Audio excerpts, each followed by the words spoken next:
எனக்கு ஏற்பட்ட ஆபத்துக்கு காரணம் யாருன்னு தெரியும். உங்க ஃபேவரட் சீரியல்ஸ் இனி டிவிக்கு முன்பே சன் நெக்ஸ்ட் ஆப்ல. நீங்க இப்பவே கௌதமுக்கு ஃபோன் பண்ணி விஷயத்த சொல்லுங்கக்கா. இந்த கல்யாணத்தை உடனே நிறுத்த பாருங்க. டேய், நீ என்ன நினைச்சிட்டு இருக்க? உன் இஷ்டத்துக்கெல்லாம் உடனே ஃபோன் பண்ணிலாம் பேச முடியாது. இது பூஜாவோட வாழ்க்கை சம்பந்தப்பட்ட விஷயம்.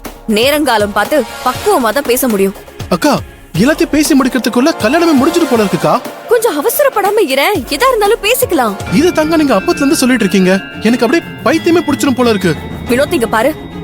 நீங்க காதலிக்கிற விஷயத்த முதல்ல சொல்லிருந்தீங்கன்னா கௌதம் கூட இந்த கல்யாண பேச்சே வந்திருக்காது.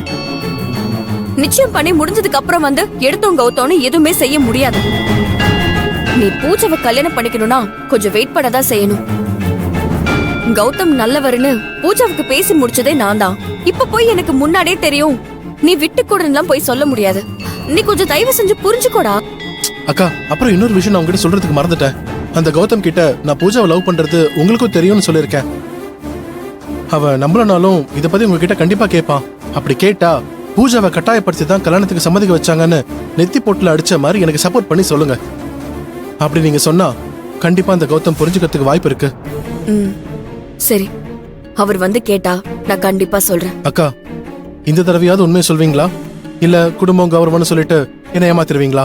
ஏன் வினோத், ஏன் இந்த மாதிரிலாம் பேசுற? உன்னோட கஷ்டம் எனக்கு புரியுது. நீங்க ரெண்டு பேரும் சேரணும்னு தான் நானும் நினைக்கிறேன். இப்ப எல்லாம் நல்லாதாக்கா நீங்க பேசுறீங்க. ஆனா உங்க வீட்டுக்கு போனதும் தான் உங்க வீட்டுக்கு ஆதரவா நீங்க பேசுறீங்க. இப்ப கூட நீங்க எனக்கு சப்போர்ட்டா பேசுவீங்கன்னு எனக்கு கொஞ்சம் கூட நம்பிக்கை வரல. இருந்தாலும் நான் உங்களை தான் நம்பி இருக்கேன். நீங்க சொன்னா அந்த கௌதம் கண்டிப்பா புரிஞ்சுக்கிறதுக்கு வாய்ப்பு இருக்கு. என்னோட எதிர்காலமே உங்க கையில தான்க்கா இருக்கு. உன்னோட நம்பிக்கைய நான் காப்பாத்துறேன். பூஜாவுக்கு நான் வாக்கு கொடுத்திருக்கேன். அதுல இருந்து நான் பின்வாங்க மாட்டேன். நீ ஒன்னும் கவலைப்படாத. அக்கா, நீங்க சொல்றது உண்மையா இருந்தா இங்கேயே இப்பவே நீங்க எனக்கு சத்தியம் பண்ணி கொடுங்க.